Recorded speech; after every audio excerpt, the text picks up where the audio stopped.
Alright, I'll be showing you how to sublimate a car flag. So it comes already assembled with a stand, so you can remove it.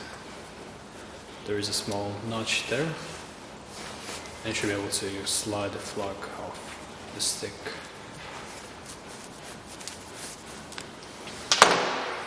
Okay, so first of all, try to preheat the material first to get rid of the moisture. The settings that we're using are 190 for 50 seconds. So just press for a couple of seconds.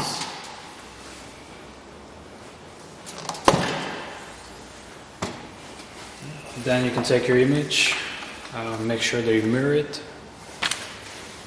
Just put it on top. Cover it with a Teflon sheet. And then press the press.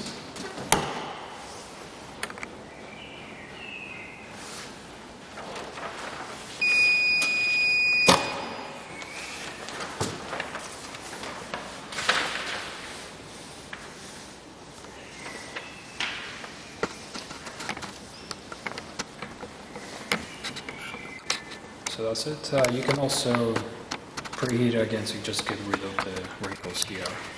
But pretty much once you pressed it down, you can just put it back on the stick. Put your stop on the top.